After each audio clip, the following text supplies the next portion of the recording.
Então, boa noite. Antes de mais, obrigado por aqui estarem, por terem demonstrado interesse em estar nesta apresentação. Agradeço à Alira pelo convite em receber-me na sua casa digital e estar aqui, pela confiança, lá está, em estar aqui nesta semana de celebração do solstício. E é com muito gosto sempre que falo e que venho partilhar algumas coisas sobre o druidismo, não como alguém que seja experiente ou o que seja, mas como alguém que tem uma paixão pelo tema. E hoje vinha trazer, porque me tinha sido dito que basicamente o tópico poderia ser mais introdutório, falar um pouco do que é, do que pode ser, de onde vem, para onde vai o druidismo. É uma tradição que está entre o antigo e o novo, entre as narrativas fictícias e a realidade, entre o outro mundo e este, e que está em constante transformação por via desta força criativa que está por trás de tudo, que é a inspiração, de que falaremos mais tarde. Para quem não conhece, sou o Fábio Barbosa, sou no mundo real sou web developer e designer, copywriter, guionista, pratico druidismo desde 2014, sou membro da Ordem dos Bardos Abaixo de Druidas e também da Ancient Order of Druids in America. Explicarei mais tarde que isso não é nenhuma realidade, as pessoas podem estar em vários grupos ao mesmo tempo ou não. Já fui editor da revista Off User, que é editada pela Obod em Portugal, Obod dos Bardos Abaixo de Druidas durante alguns anos, entre 2016 e 2021, e hoje em dia, depois de uma pausa, uh, tenho estado a gerir um projeto online em que tento divulgar alguns conhecimentos sobre o druidismo, esclarecer algumas dúvidas, estar com as pessoas, no fundo, que tentam trilhar este caminho, que se chama Na Paz do Bosque. Uh, uma das coisas que eu, portanto, gostaria pelas quais gostaria de começar, uma vez que há muitas opiniões sobre o que é o druidismo, ou quem são, quem foram. Há um- os antigos druidas são figuras que nos fascinam, não é? Ainda hoje. Gostaria de perguntar-te, mas às poucas pessoas que aqui estão, no chat, podem escrever, ah, ah, o que é que acham que é o druidismo, o que é um druida, o que foi um druida. Em poucas palavras, dou-vos um minuto para isso para partilhar no chat o que é que pensam sobre isto. E enquanto escrevem ou não, fica muito vossa liberdade. Uh, Porque realmente vamos ver ao longo desta apresentação que há uma diversidade de opiniões, uma diversidade de perspectivas, e isso tem sido uma constante ao longo de toda a história desta espiritualidade. Um, Se alguém queira partilhar, portanto, em poucas palavras, aquilo que acha que é um druida, ou o que é o druidismo, no chat. Se não quiserem, tudo bem. Podem também se ficar ser mais reservados nesse sentido. Um, Porque realmente há muita coisa que nos vem através da história, que para já é pouco fundamentada, porque muito se especulou a partir de poucas informações, e isso tem sido uma tónica que depois, enfim, tem dado muito que falar ao longo dos anos. Ele da partilha que, para ela, o druidismo é uma filosofia de vida que tem como valor fundamental a conexão, a preservação e a apreciação da natureza em todas as suas manifestações. Eu acho que é uma ótima definição. Veja. Ah, Porque realmente toca aqui em vários pontos fundamentais, que são a conexão, a ligação, relações e com a natureza em todas as suas manifestações, que não são só aquelas que ficam lá fora da porta, não é? Mabon responde que os druidas eram como que os sacerdotes do antigo povo celta e dividiam-se em classes, pergunta assim, com funções, mas através de uma única filosofia. Vamos falar também sobre as fontes que nos falam disso, sobre essa perspectiva de quem é que eles eram antigamente, não é? E o que é que isso influencia, o que é que são hoje. Uh, Talvez mais uns segundos, porque realmente para começar com a história, aliás, a história, eu vou tentar ser rápido no que toca ao aspecto da história, porque apesar de haver poucas fontes especificamente sobre druidas. Uma coisa é, de facto, quem eram esta classe de pessoas, outra coisa é a informação histórica que temos sobre os celtas em geral. E isso é todo um outro campo que é maior, e, enfim, que transborda um bocado aquilo que vamos falar especificamente. Mas apesar de haver poucos detalhes, a especulação é tamanha que um dos livros de referência que eu uso, de Ronald Hutton, que se chama Druids, Blood and Mistletoe, é um calhamaço que vai desde as fontes clássicas até aos nossos tempos. Em cada século há plot twists, pode-se dizer, porque o conceito de druidas nasce, morre, renasce, é reinventado, enfim. O Bran diz que para si o druidismo é uma forma de uma prática espiritual ou uma religião que procura criar ou trazer de volta a nossa ligação à terra e ao natural, tanto material quanto espiritual. Também acho uma boa definição. Vamos começar então pela história. Aliás, antes da história ainda, o que é no nome? O nome do druidismo, afinal de contas, é baseado nesta figura mítica ou arquetípica quase do druida. A palavra portuguesa, druida, e outras, portanto, das línguas modernas, derivam do gaulês druides e, por sua vez, de uma raiz proto-celta, ou seja, de uma raiz que antecede as línguas celtas, druids. E aqui no slide está escrito com asterisco, porque estamos a falar de palavras ou raízes reconstruídas. O proto-céltico, o proto-indo-europeu e tudo mais são reconstruções. Nós pegamos as línguas que existem e que já existiram e tentamos seguir, através de engenharia reversa, praticamente, até à possível origem, o que é que têm em comum. E podemos dividir o termo druida em duas partes. Uma delas tem que ver com a ideia de solidez, de verdade, e metaforicamente com árvores. E a outra metade tem que ver com o conhecimento, a visão, etc. E nesse sentido, muito se tem especulado, por exemplo, em certas línguas como o grego, a palavra para carvalho é derivada diretamente desta raiz, ou seja, a palavra que é drus, e por isso se convencionou até aos nossos tempos que o termo tenha diretamente a ver com carvalho. Mas isso é uma especulação, já, desde logo, que vem desde os antigos gregos e romanos, né? Porque, na verdade, no geral, a ideia é esta ideia da solidez. Alguém que conhece algo que é sólido e tão sólido que é fiável, é verdadeiro. E, portanto, podemos fazer uma comparação, talvez uma metáfora, que é as árvores como um sinal de algo que permanece, que é fiável, contém sabedoria, e isso tem excitado a nossa imaginação ao longo dos séculos, até hoje, no druidismo. Também, para refletir sobre isso, eu, claro, não quis trazer uma expressão galesa que aprendi com o último livro do Christopher Hughes, que significa, que não vou tentar pronunciar, é em galês, portanto, a língua do país de Gales, e que significa literalmente regressar às suas árvores. Quando alguém perdeu a noção, perdeu qualquer sentido da realidade e está de volta às suas árvores, diz-se que essa pessoa voltou ao seu equilíbrio, ao seu estado de equilíbrio interior, enfim, de integridade, etc. E eu acho curioso que essa ideia resista e ainda se verifica em línguas modernas, porque acho que poderá ter algo a dizer sobre o tipo de mentalidade que vem de lá de trás. E que mentalidade virá então de lá de trás? Vou passar a uma parte da palestra que tem a ver com a história e que eu intitulo de A Invenção dos Druidas, o que pode ser um título um bocado controverso, mas que tem sentido porque, na verdade, eh, o pouco que nos é dito sobre as supostas druidas da antiguidade, eh, não nos permite criar tirar grandes conclusões sobre quem eram, o que faziam, onde estavam e se de facto existiram sob este nome.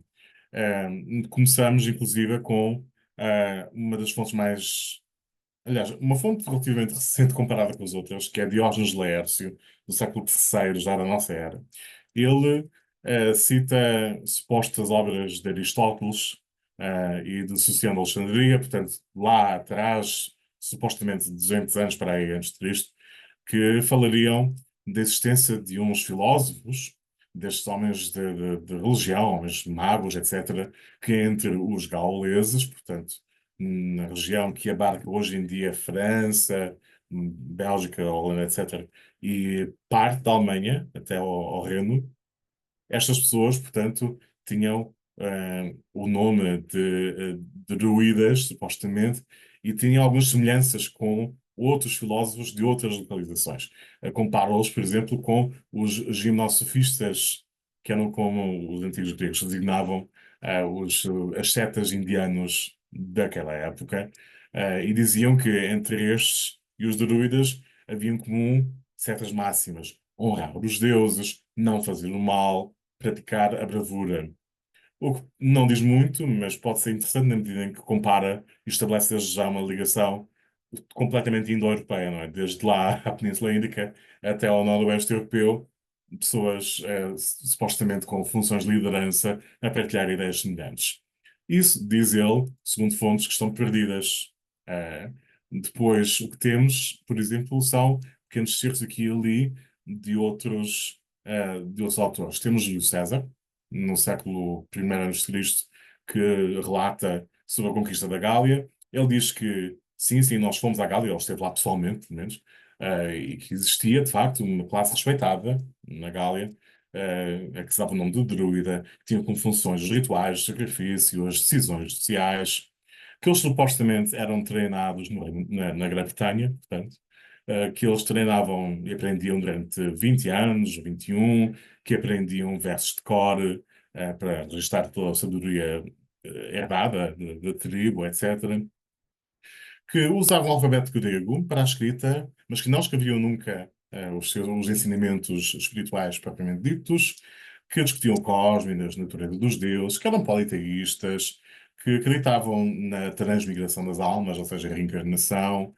que estavam isentos de guerra e por isso mesmo também isentos de impostos, e que, além de tudo isso, faziam alguns sacrifícios, incluindo sacrifícios humanos.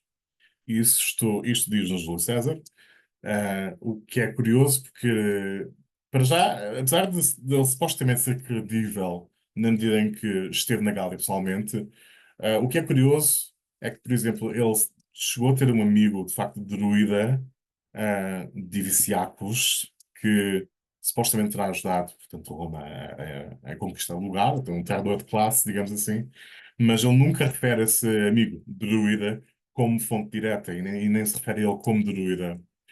Inclusive também no que toca à Grã-Bretanha, supostamente sendo a fonte do ensinamento, de onde os druidas iam estudar, outros relatos clássicos da mesma época nunca descrevem o que quer que seja em termos de ensino ou de aprendizagem druídica na Grã-Bretanha. O que é só curioso.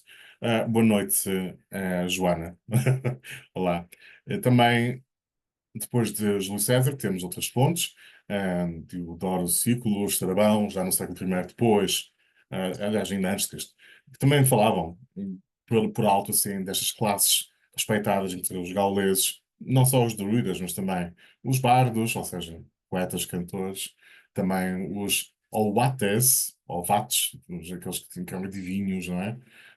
Tudo isto é mencionado por estes autores clássicos.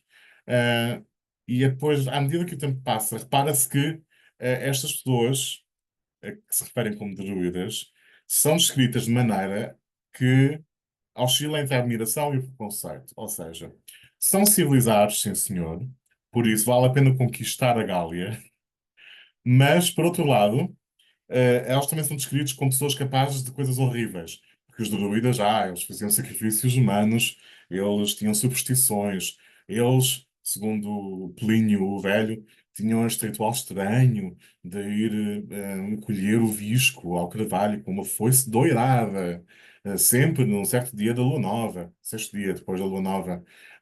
Aí os druidas também tinham esta superstição dos ovos de serpente, que lhes davam uma influência política e sucesso em casos legais, tudo coisas estranhíssimas. Portanto, esta descrição dos druidas, com muita coisa no que toca ao que os romanos chamavam de bárbaros, entre aspas, tem um bocadinho de manipulação política. Como diz o Ronald Hutton, primeiro ponto, como está aqui no slide, os druidas foram provavelmente os estilistas mágico-religiosos mais proeminentes de alguns dos povos do Noroeste da Europa há pouco mais de 2000 anos. E isso é tudo o que podemos dizer acerca deles. E, por outro lado, também os druidas foram considerados suficientemente instruídos e sábios para constituírem uma sociedade digna de ser incluída no Império Romano. Eram suficientemente organizados para constituírem uma ameaça política séria e eram também bárbaros o suficiente para que essa conquista fosse necessária em termos civilizacionais. Ou seja, isto tudo, muitas destas fontes antigas podem ser resumidas em termos de propaganda. É claro que a história ou a historiografia daqueles tempos não se regia pelos mesmos princípios que os investigadores atuais. Eh, todas as fontes que temos daquele período e mais atrás tinham a sua própria agenda, tinham as suas intenções, e neste caso provavelmente a intenção de quem escreve sobre os druidas que regiam a sociedade gaulesa seria justificar para os romanos porque é que nós estamos a invadir e conquistar aquele lugar. Porque é que não estamos a invadir e conquistar os germânicos, porque não tinham druidas, segundo os romanos. Porque é que nós não chegamos longe à Grã-Bretanha? Porque eles são primitivos enquanto ao mesmo tempo treinam os druidas. Percebem o choque de informações, as contradições que existem? Tudo isto faz parte. Inclusive, quando se dá o relato da invasão da ilha de Mona, Inis Mon, que hoje é Anglesey, portanto, uma ilha que fica à margem do país de Gales, muito se mistificou até hoje acerca da invasão dessa ilha, onde supostamente os druidas iam aprender a sua profissão, a sua arte, o seu ofício e depois voltar às suas terras, não é? Um massacre imenso na ilha por conta dos romanos, não é? Mas o que se passa é que na obra onde esse episódio se encontra, de Cornélio Tácito, salvo erro, já no primeiro século desta era, ele conta toda a conquista britânica dos romanos até à Escócia, porque a Escócia depois tinha mau tempo, não valia a pena ir mais a norte. Mas até onde chegaram os romanos, ele conta essa história toda e nunca fala de druidas até chegar a essa invasão da ilha. E como é que ele introduz os druidas, supostamente? Porque eram pessoas que, além de serem supersticiosas e violentas, eles também tinham instigado uma revolta contra os romanos e por isso tinham que ser conquistados. Mais uma vez a justificação da história pelo lado do vencedor, não é? Ah, isso tudo também aparece e continua, este tema continua ao longo dos séculos seguintes, porque depois os druidas são ou eliminados, se existiram, foram ou eliminados ou incorporados na sociedade, tornaram-se redundantes, não é? Porque os líderes eram outros, e depois os autores que vieram a seguir disseram ainda bem que acabámos com isso, porque aqueles sacrifícios eram demais, o sangue que derramavam nos bosques e tudo mais, não podemos. Nós somos uma sociedade civilizada, não podemos lidar com isso, nem permitir que isso aconteça. Eh, Aliás, o simples facto de referirem que os antigos druidas supostamente celebravam em bosques não era nada particularmente exclusivo dos celtas. Os templos romanos e os templos gregos também dispunham de, digamos, funcionalidades ao ar livre, como lugar acessório para rituais. Quando os romanos, em particular Lucano, por exemplo, se referem ao culto nos bosques e nas clareiras da parte de druidas, fazem sempre questão de dizer eles vão para as árvores para sujar aquilo tudo com sangue, para sacrificar pessoas, para fazer coisas horríveis. Portanto, um bocado de literatura gótica já a despontar no início da nossa era, já com os romanos. Enfim, isto é o que podemos falar em termos de fontes clássicas com os romanos e com os gregos. Outro problema tem que ver com o facto de druidas, entre aspas, e celtas, entre aspas, serem termos por si só um bocado complicados. Os relatos de romanos e gregos, em que ainda hoje nos baseamos muito para criar a figura dos druidas, falavam sobretudo, ou quase exclusivamente, de gauleses. Portanto, outra vez, França, Bélgica, Alemanha, pouco mais. Ou oeste da Alemanha, pelo menos. Enquanto isso, deixaram de lado a atual Escócia, deixaram de lado a Irlanda, não estiveram lá, não é? Deixaram de lado toda uma série de possíveis civilizações, inclusive a Península Ibérica, etc., onde podiam ou não haver figuras semelhantes, mas que não aparecem nestes relatos. Quando falamos de celtas em termos estritos, em termos de literatura histórica, estamos a falar de um termo grego que era utilizado para descrever gauleses antigos. Num sentido lato, também se pode falar de Galatai como todo o conjunto de civilizações que vai desde a atual Turquia até à Irlanda. Quem tiver alguma familiaridade com a Bíblia, lembrar-se-á da carta aos Gálatas, da carta de Paulo aos Gálatas. Os Gálatas seriam uma civilização na antiga na Ásia Menor, então hoje em dia Turquia, que teriam, pensavam as pessoas, alguma ligação com com os outros celtas, outros Galatai. Portanto, há raízes em comum, possivelmente, através do continente inteiro. Com origens, basicamente, pensa-se nos Alpes, na chamada civilização latene, ou em Hallstatt, etc. Hoje em dia, quando se fala de celtas, não estamos a falar de uma massa homogénea também. Estamos a falar de um grupo linguístico, não de uma etnia. Não estamos a falar de uma civilização. Hoje em dia falamos de celtas como um contínuo cultural que é partilhado pelas pessoas e pelas sociedades que falam línguas da família celta. Isto inclui irlandeses, escoceses, galeses, País de Gales, maneses, Ilha de Man, bretões, Bretanha, hoje em dia França, não é? Ou noroeste da França. Os córnicos, portanto, a Cornualha, no sul da Inglaterra, etc. É esse contínuo a que nos referimos. E em cada uma destas civilizações há termos diferentes para descrever pessoas que tinham funções mágicas ou religiosas, etc. Na Irlanda, por exemplo, o termo Dri, que está escrito no slide, é de duas formas, antiga e moderna. Os Dri poderiam ser sacerdotes pagãos, tanto, mas mais provavelmente seriam feiticeiros, bruxos, magos em geral, qualquer pessoa que tivesse algum tipo de habilidade mágica era um Dri. E ainda hoje a palavra Dri se refere a pessoas que trabalham com magia. Driocht significa magia, mais do que druidismo em irlandês. No país de Gales, a palavra Driu não aparece até ao século XIV. Nestas sociedades, mais importantes ainda seriam os poetas. Tínhamos os Fili, uma classe de elite de poetas na Irlanda, que eram treinados, como imaginamos nos bares em geral, mas na Irlanda em particular, pessoas treinadíssimas para aprenderem toda a história e literatura do seu povo, para contarem os relatos históricos dos seus reis, etc. Também colocar o poder em xeque às vezes, e o mesmo aconteceria também com a tradição bárdica medieval, né, que aliás eh, foi muito atacada pela maioria da língua inglesa, não é? Por Londres, e que depois deveria de ser resgatada mais tarde. Mas estas civilizações tinham nomes diferentes para estas funções, apesar de soarem parecidas. Isto torna ainda mais complicado descrever o que é que seriam os antigos druidas. O que não é um problema.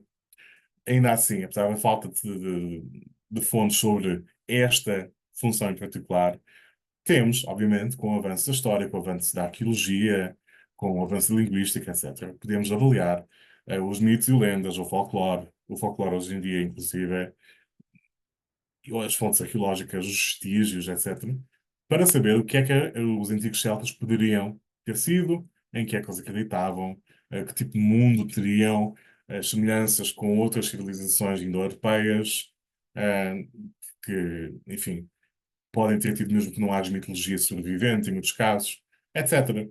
E isso pode ser aprendido ainda hoje. As culturas celtas são vivas. Muitas vezes nós reduzimos os irlandeses, o celta, àquela figura mística da Enya no voeiro a cantar no meio dos castelos, no voeiro e unicórnios, etc. Isso acaba por ser um bocado desrespeitoso, não é? Porque irlandeses existem, galeses existem, e a cultura deles não morreu lá atrás, ela tem evoluído e em cada uma das fases da história tem sempre muito para nos ensinar e para nos inspirar. Um, e é este o início da invenção dos druidas. Depois, com a assimilação dos antigos druidas que eles existiam, portanto, o desmantelar da antiga estrutura social das sociedades que foram conquistadas pelos romanos, e com a evolução das funções que havia nas sociedades que não foram conquistadas. Portanto, a Irlanda, como vimos, reis galos tinham as suas funções à parte. A função dos druidas acaba por ficar um bocado no esquecimento, no discurso literário, não aparece muito como fonte de inspiração, mas mais tarde, no Renascimento, estão de volta à moda. Estão de volta à moda, porque não só as sociedades europeias redescobrem as fontes clássicas, portanto, voltam a ler Júlio César, voltam a ler Plínio, voltam a ler todos estes autores, mas também acabam por, com o Renascimento, como sabemos, acaba por se dar o advento do Estado-nação, depois da época dos impérios e do feudalismo e tudo mais. Cada civilização procura resgatar a ideia de que nós somos diferentes e, portanto, vamos fundar nações próprias e multiplicam-se as nações. E para termos nações, temos que ter uma mitologia da nação, temos que ter uma história épica da nação, temos que ter heróis, não é? E no caso do Mediterrâneo era fácil, não é? Era fácil para um italiano inspirar-se nos antigos romanos, era fácil para um grego talvez inspirar-se nas primeiras democracias gregas e nos Estados-nação gregos, mas para quem vivia no noroeste europeu, e não só, no centro também, os druidas vieram mesmo calhar, como figuras sobre as quais não sabia muito, portanto se podia projetar muita coisa em cima. Podia-se projetar a ideia de que eram figuras que continham a essência da cultura europeia em cada um dos seus países. Inclusive, os alemães foram um dos primeiros a tentar resgatar essa figura. E estamos a falar no século XV, XVI, apesar de, acreditando nos romanos, não haver druidas em boa parte da Alemanha, mas criam mesmo uma parte desta tendência. E volta a crescer assim o interesse por esta figura mítica, quase. Até que no século XVIII, este interesse que vai crescendo aos poucos acaba por culminar no chamado revivalismo druídico. E a partir daí começamos a falar de uma ligação a sério com o druidismo atual. Não se trata de uma tradição quebrada, como se pode perceber. A partir do século XVIII, com o advento da arqueologia, e falando especificamente no caso do Reino Unido, as pessoas começam a perceber-se, olhem só, tantos megalitos, Stonehenge, Avebury e outros que tais, são monumentos que até ali até ali não era propriamente fonte de grande estudo, mas que a partir do momento em que se começa a observar a paisagem, a fazer algumas escavações pela primeira vez, e aqui e lá, começa a despertar aquilo que seriam os primórdios da arqueologia, com pessoas como o William Stukely, que, portanto, começam a fazer outra vez a ligação entre eh, pedras antigas, pessoas antigas, líderes religiosos antigos. Vamos voltar, e quem seriam essas pessoas? Quem os romanos diziam que eram. Portanto, volta-se a meter os druidas como uma figura bastante conveniente para explicar como é que isto parou aqui, como é que isto é aqui parado, como é que de repente temos círculos de pedras que ainda por cima se alinham com os astros. Estas pessoas claramente são brilhantes, não é? Sem instrumentos como nós, como é que poderiam fazer tudo isto? E tentam especular, não é? O que é que seriam estes antigos druidas? Pessoas como Stukely, uh, enfim, coitado, tentam especular que os antigos druidas se eram para ter alguma ligação com os ingleses do seu tempo, isto é, século XVIII, então eles haveriam de ser, que as pessoas que construíram Stonehenge, que nem sequer teriam sido os druidas na realidade, quem tivesse construído todos os megalitos, na verdade, partilhavam da mesma fé que os patriarcas da Bíblia. Começaram a especular histórias deste género, que eram pessoas que tinham recebido a sua fé de Abraão, de Jacob, de Moisés, etc., e que, portanto, com os seus deuses para a eternidade, dos hebreus e tudo mais, óbvio bíblico, portanto. E faz esta especulação logo à partida, até haverem melhores fontes, e essa foi uma ideia popular durante algum tempo. Numa nota mais positiva, nesta altura, no revivalismo também, ocorre o desenvolvimento de uma filosofia druídica moderna. Falamos de conceitos que ainda hoje são populares nas ordens druídicas. Por exemplo, a Awen, muito graças a uma figura chamada Iolo Morganor, que era uma pessoa do país de Gales, este senhor que aparece no slide com esta pintura que não é muito lisonjeante, digamos, mas o senhor é muito importante mesmo para nós. Ele escreveu uma série já escreveu uma série de poemas que tentou divulgar junto do público como se fossem poesia medieval galesa autêntica, e ele era certamente bom no que fazia, porque as pessoas acreditaram. que o que ele estava a fazer era poesia medieval, ah, autêntica, e além disso, também escorreu alguma tinta sobre alguma filosofia em torno do druidismo. E ele pegou num conceito que já vinha da tradição bárdica dos galeses, ou seja, a tradição dos poetas do país de Gales, pegou na figura da inspiração, da musa dos poetas, a que eles chamavam Awen, e estendeu, esticou este conceito para incluir uma definição um bocadinho mais cósmica. Em vez de ser a musa dos poetas, ele falava de uma Awen que estava por detrás da criação do mundo. Quando Deus, lá está, em termos monoteístas ainda, pronunciou o nome Awen, todas as coisas que existiram, que existem, passaram a ser criadas e toda a criação passou a ressonar com alegria, etc. E o termo Awen passou a ser algo que as pessoas ativamente buscassem. Dentro da filosofia, dentro do druidismo moderno, Awen é algo que ainda hoje se procura, se evoca, se invoca, se desenvolve, se cultiva esta ligação com a força criativa.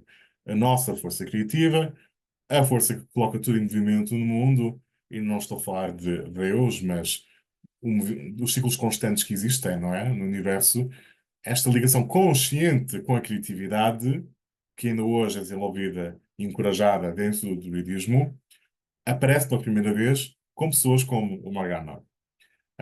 E ele tem isto tudo desenvolvido num livro chamado Bardash, BAR 2Ds, onde, enfim, também há muita especulação no sentido em que ele envolve o Deus bíblico na conversa, mas ele é uma figura incontornável, mesmo com as fraudes, porque na verdade ele o que estava a procurar fazer era pegar no druidismo como uma motivação para revalorizar e ressuscitar um pouco o estado da literatura galesa, com sucesso.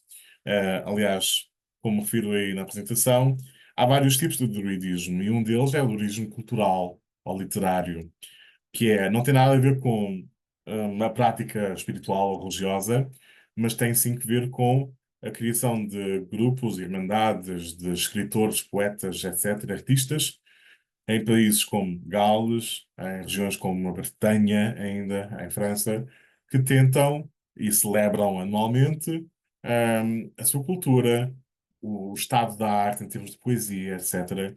E no caso do país de Gales, há um evento anual chamado Eisteddfod, que está solterado aí na apresentação, faz isso mesmo, não é? Que vem da época de Morgana. É uma herança druídica também. Druidas como, no sentido de grupos de pessoas que tentam preservar a sua cultura e língua e literatura contra a influência da maioria, no caso do país de Gales, a maioria que fala inglês, não é?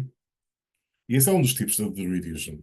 Outro que foi popular no início do revivalismo é o estilo maçónico, digamos. Ordens caritárias, onde ninguém discutia religião, nem política, cada um seguia a sua crença em privado. Aliás, no Reino Unido, ninguém poderia ser pagão em público, até muito recentemente. Era ilegal. Há um motivo pelo qual estas pessoas não podem falar de deuses e deusas no sentido politeísta, porque não, que era ilegal fazê-lo no Reino Unido. E assim é durante algum tempo.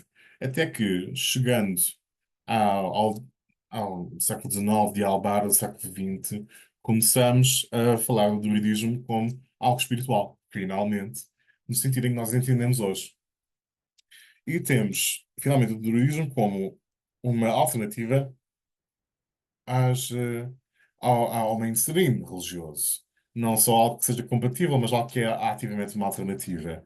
E falamos nesse sentido porque, para já, há uma busca de reencantamento da vida com todas as mudanças que estavam a acontecer na Europa naquele tempo, sobretudo no Reino Unido e não só.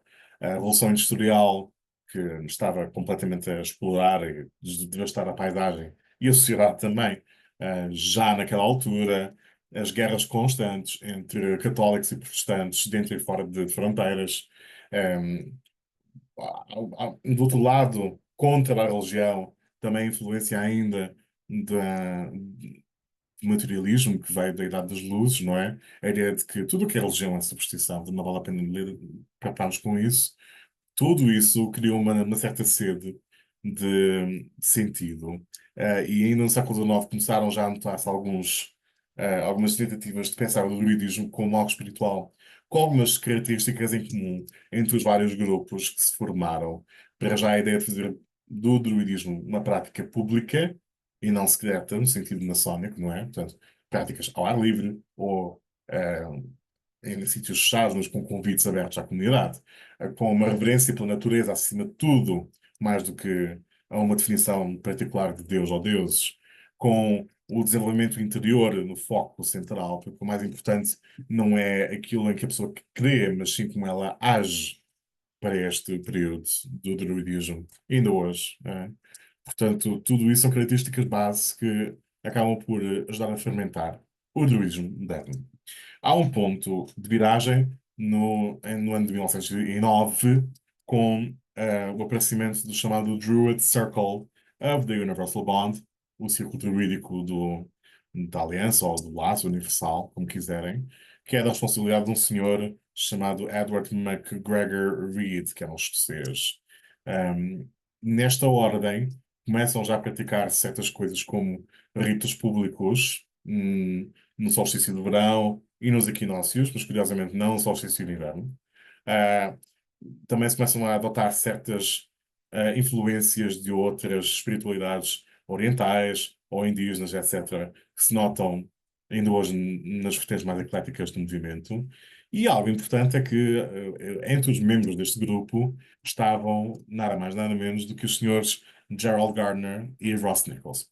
Gerald Gardner, para quem esteja familiarizado, que veio a popularizar a Wicca, não é? E Ross Nichols, que veio a fundar a Ordem dos Bardos, Ovates e Druidas.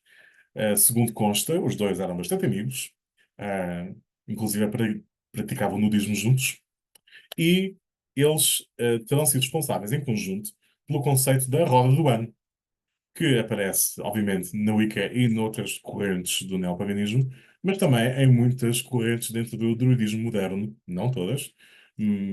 Portanto, juntando aos eventos naturais que já eram celebrados pelo MacGregor Reed, solstícios e equinócios, juntando as festividades de inspiração gaélica que compõem o resto da roda hoje em dia. Portanto, Beltane, Imolca, Lughnasadh e Samhain. Portanto, esta roda como a conhecemos hoje vem já deste período. Nesta altura não estamos a falar de 1909, mas sim já anos 50, quando o conceito começa a surgir. E depois, a partir dos anos 60, tanto no Reino Unido como nos Estados Unidos, e aí estou a focar mesmo em grupos de origem inglesa, de origem anglófona, digamos, que não têm grande familiaridade com os bretões, começam a surgir imensos grupos novos dentro do druidismo, que muitos deles ainda estão vivos, estão ativos no dia de hoje, e que são aqueles tipos de druidismo a que eu, vocês, toda a gente se pode juntar e praticar. Há uma sopa de letras, como podem ver no slide.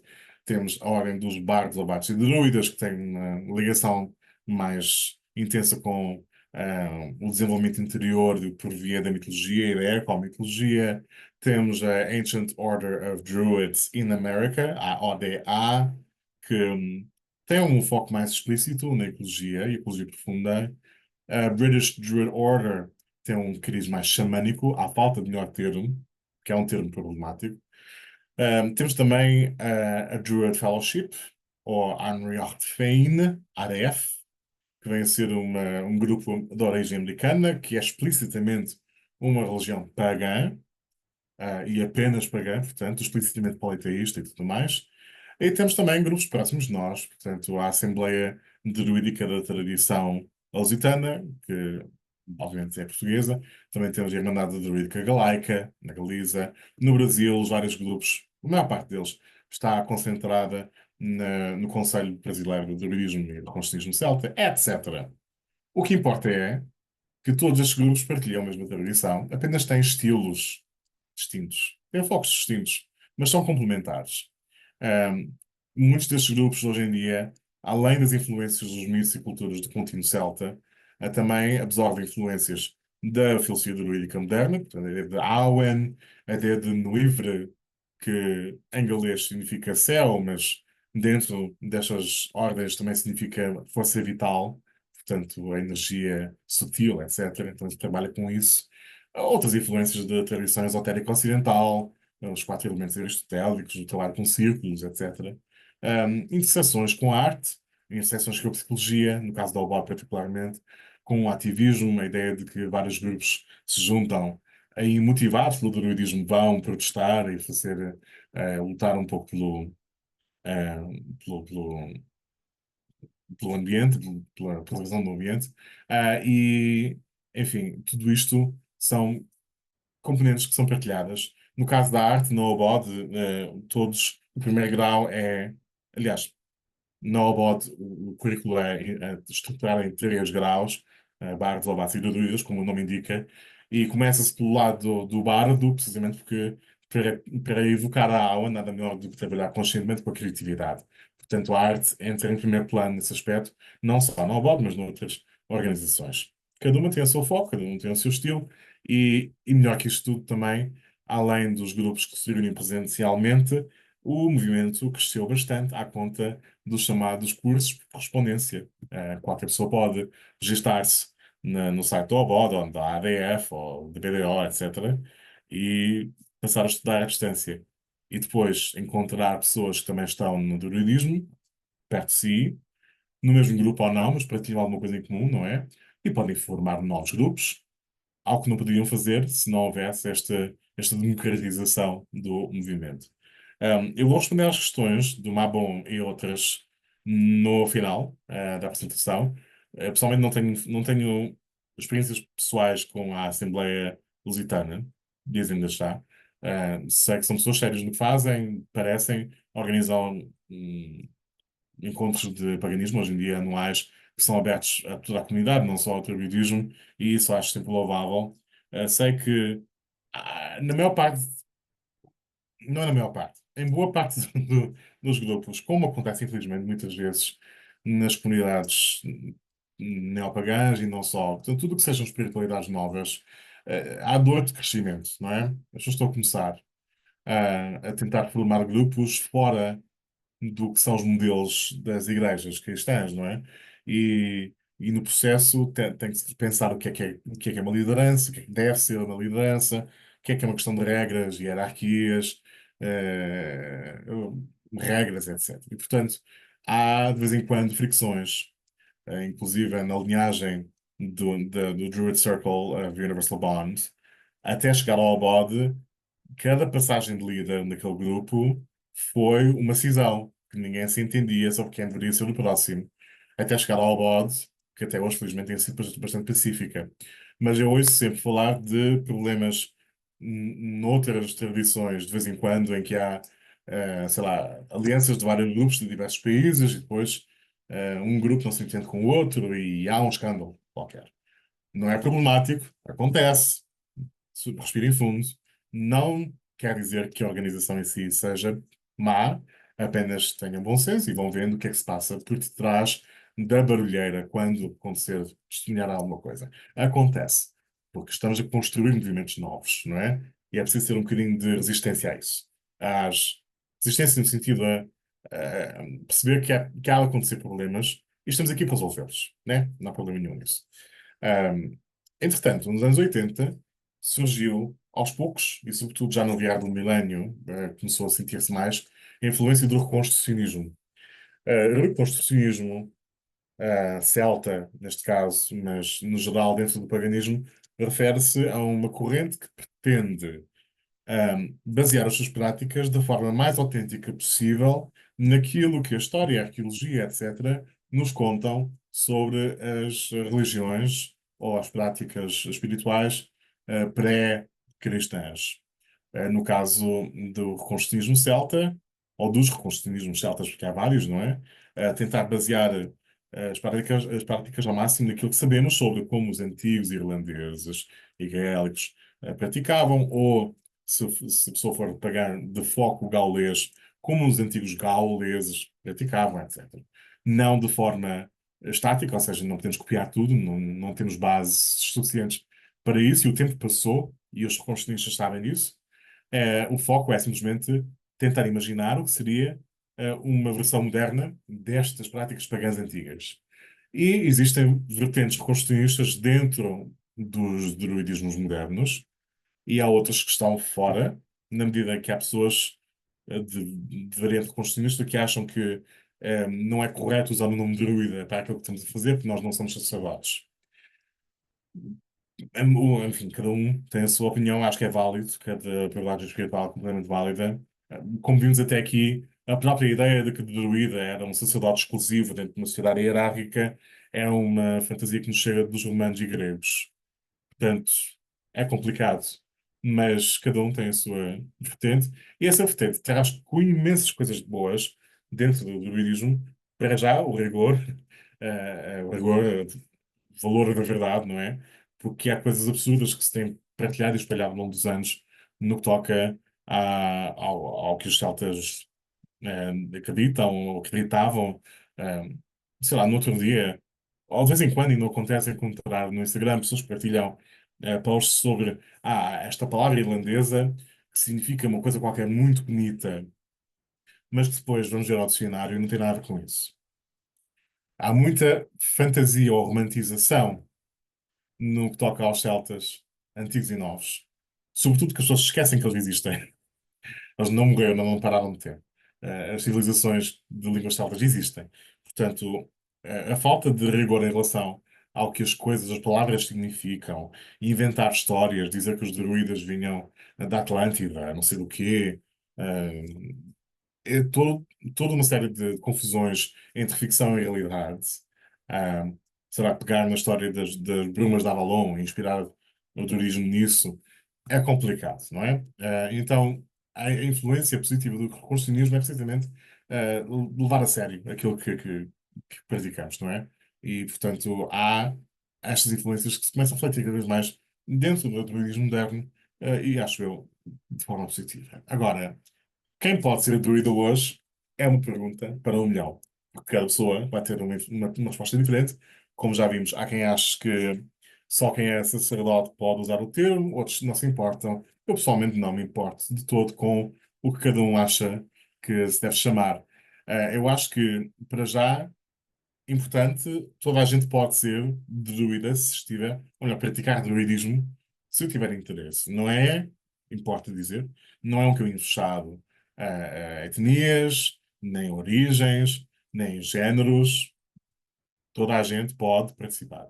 Segundo, eh, é preciso ter a intenção que ser druida, como ser outra coisa qualquer, em termos espirituais, é um processo inacabado.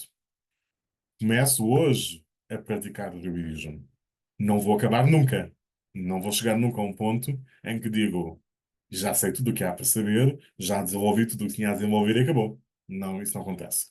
Não pode acontecer, porque senão as pessoas fecham-se e tornam-se um estereótipo, uma caricatura daquilo que querem ser. Portanto, é um processo contínuo e inacabado. Precisam de uma iniciação? Não. A iniciação, para mim, é algo que acontece todos os dias da vida, quando se entra no caminho espiritual. E isso é a primeira coisa. A segunda coisa é, o maior iniciante, na minha visão pessoal, é o nosso corpo, porque tudo o que nós percepcionamos, todos os impulsos que nos chegam através do mundo, dentro e fora, vêm através do corpo. Portanto, ele é sempre o nosso maior guia. E a marca de uma iniciação sincera, formalmente ou não, é de que alguém que tende está constantemente aberto, alguém está constantemente aberto à inspiração, se quiserem, à Awan. Quem se inicia num grupo não está automaticamente iniciado nos demais. Por isso há uma relação muito flexível dentro de boa parte dos druidismos, em relação a títulos. Porque, na verdade, o facto de eu estar aqui num certo patamar, por assim dizer, no Obod, não significa que possa entrar na Assembleia Lusitana e fazer o que quer. Não posso. Vice-versa. Portanto, cada grupo tem o seu percurso e aceitamos isso de forma completamente desportiva, não é? Eh, Ao mesmo tempo, cada pessoa usa os títulos que quiser com bom senso. O facto de, por exemplo, no Obod, eh, havendo 3 graus, por assim dizer, que não são obrigatórios, mas enfim. Começando pelo grau de bardo, segue-se o de Ovate e segue-se depois, para terminar, o de druida, propriamente dito, que é o grau mais filosófico dentro do currículo. Eh, não significa, chegando a esse grau, que chegar ao patamar em que estou acima dos demais, não é? São apenas fases de um processo de transformação, de aprendizagem. E eles significam coisas diferentes em diferentes grupos. E, portanto, calma, muita calma com o uso dos títulos. Eh, as iniciações são tão necessárias quanto os grupos que acharem, para fazer parte de alguns deles é necessário. Alguns aceitam auto-iniciação, isto é, eh, alguém que começa o percurso dentro de um currículo e aprendendo certas ferramentas de meditação e de ritual, conecta com a corrente interna e, portanto, auto-inicia-se, por assim dizer, no grupo, ah, e outros não. Portanto, é uma questão completamente flexível. Não é necessária. Não é necessário entrar num grupo. Também há vantagens e desvantagens em ser-se solitário. Pertencer a um grupo dá acesso a recursos, claro, dá acesso a currículos estruturados, dá acesso a certos eventos que possam ser exclusivos, fóruns de internet ou revistas, ou o que seja. Mas mais do que isso tudo, pertencer a um grupo introduz um foco na prática, não é? Limita a dispersão. É muito fácil nós termos um interesse muito grande numa coisa nova e depois começarmos a ler aqui, a ler acolá e tal, e misturamos influências e depois não há de facto aprofundamento de nada porque ficamos pela superfície. Portanto, seguir um currículo pode ser útil, não é? Para ajudar a garantir que algum tipo de aprofundamento acontece. É possível pertencer a várias organizações em simultâneo, eu pertenço a 2. Também cheguei a explorar a ADF há algum tempo, mas na altura achei que não. E tudo bem. E outras pessoas fazem o mesmo, ou não. E está tudo ok. Como sempre, no que toca a grupos, convém ter algum cuidado, tentar ver se essas lideranças locais são de confiança, se o ambiente é saudável, tudo o que se aplica em qualquer tipo de comunidade também se aplica aqui. E isso depende, infelizmente, de caso para caso, é preciso mesmo estar no terreno para ver e ter cuidado antes de dar o salto. Mas, no geral, tendo em conta que os grupos, maiores grupos druídicos hoje em dia, internacionalmente, permitem aprendizagens à distância, mesmo que o vosso grupo local não seja particularmente acolhedor, podem ter uma comunidade com pessoas de outros sítios. Ou começar o vosso próprio grupo, quem sabe, também é possível. Ser solitário, entretanto, não impede que certos eventos sejam, que beneficiem de certos eventos. Há grupos que criam rituais em público e quando dizem público é em público, portanto, quem quiser pode participar. No entanto, ser solitário, claro que dá mais liberdade e tempo para desenvolver interesses próprios e construir uma definição e uma abordagem mais pessoal ao druidismo. Lá está, é ter cuidado com a questão da superficialidade. Em todo o caso, seja qual for o vosso caminho, eu aconselho que mantenham os vossos alertas, ou melhor, as vossas fronteiras, o vosso sexto sentido, não é? Alerta, quando tentam abordar um grupo novo, quando querem participar e fazer tornar-se membros de alguma coisa, porque, é, antes de mais, a autonomia religiosa ou a autonomia espiritual vem primeiro. Jogadas de poder não vão nessa. Não aceitem certas manobras. Se alguém quiser impor que isto é isto e eu vou dizer aquilo que vais praticar e tentar controlar a tua prática, não façam isso, não é? E em todo o processo tentem desconstruir um bocado a ideia de religião e de pertença religiosa, que vem um bocado da nossa educação e da nossa cultura maioritariamente cristã. Temos muita ideia de que a religião é algo que acontece com uma hierarquia, que é algo que vem de cima para baixo, que é algo que acontece sobretudo na cabeça, ou seja, se eu não acreditar a sério, eu não sou um crente ou se não sou praticante, isso é o mainstream. Mas dentro da nossa espiritualidade da Terra, a Terra de facto nos inicia e nos conta todas as lições. Portanto, podemos desconstruir isso tudo. Não temos que aceitar certas desigualdades, ou jogadas de poder, ou egos, etc. Eh, portanto, tem que haver de caso a caso. Acho sempre que vale a pena tentar juntarem-se a alguma coisa. que já exista, nem que seja à distância, porque lá está, tem acesso a mais conteúdos, se calhar, a certos eventos, mas mantenham sempre a noção de que vocês são os vossos próprios praticantes. Isso não é ser individualista, é ter cuidado, não é? E acho que vale a pena ter isso em mente. Como ser druida hoje em dia? Depois de tudo que já vimos, é provável que venha à mente a ideia de, então o que é o druidismo? Pode ser tudo, pode ser nada, depende de cada um. Então o que é isto? Ah, Esta diversidade que existe no movimento, e é uma diversidade que em alguns grupos implica que eu acredito numa coisa, tu acreditas noutra e está tudo ok. A minha ideia de Deus não tem que ser a mesma ideia que tu tens dos deuses ou de Deus. Isso é uma vantagem, na verdade, porque permite que o essencial se foque, hum, o essencial seja, o foco seja naquilo que se faz, não é? Naquilo que as, são as nossas ações práticas no mundo. E há um conceito que surge em algumas correntes druídicas que é o de spiritual wildcrafting. Quer dizer qualquer coisa como tentar colher na floresta ingredientes ou plantas, no wildcrafting, foraging, etc., mas no sentido espiritual. Portanto, desenvolver a nossa própria prática a partir das influências e do ambiente que está à nossa volta, em vez de algo completamente teórico. Eu gosto pessoalmente de usar o termo druidaria para tentar deslocar um pouco o foco no ismo. Acho que o druidismo moderno não se define por crenças, um dogma, etc.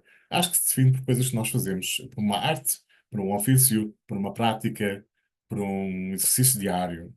Portanto, gosto mais do termo druidaria, que está mais próximo do inglês druidry.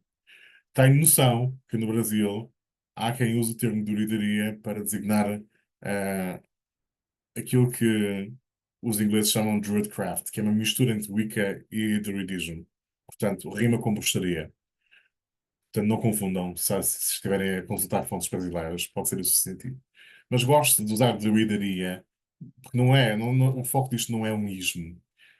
Agora, se quiserem falar de coisas que é em comum, é dentro dos vários grupos, no druidismo moderno, ou entre as várias tradições, ou entre as várias pessoas solitárias que também estão a construir o druidismo, eu gosto particularmente de uma lista de traços que vem num livro, World Druidry, de uma investigadora, que também é druida, uma investigadora chamada Larissa White, que andou a entrevistar durante 1 ou 2 anos centenas de praticantes de druidismo de vários países, e perguntou a cada um o que é que vocês fazem, em que é que acreditam, quais são as vossas influências, etc.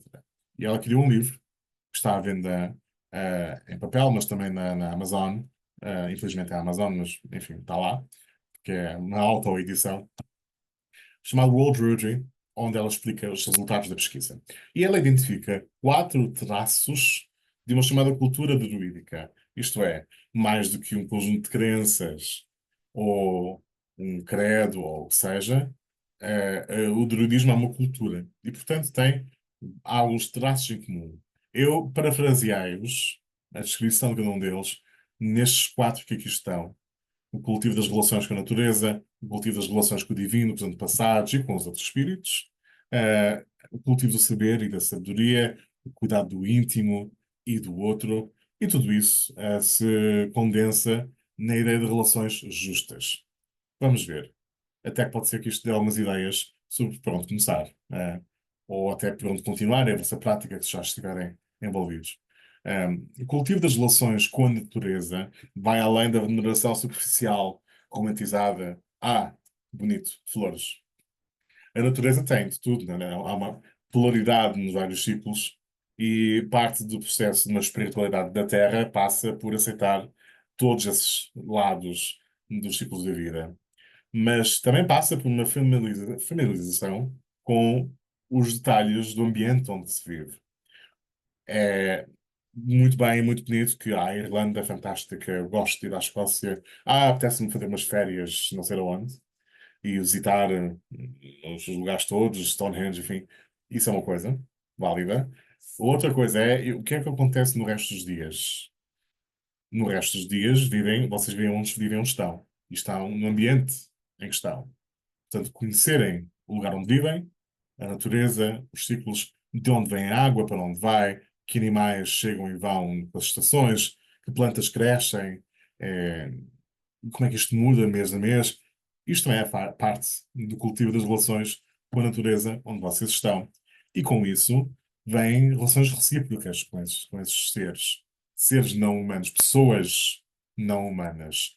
Vem cuidado com, enfim, para não poluírem o ambiente, vem o cuidado de, se calhar, limpar o que está.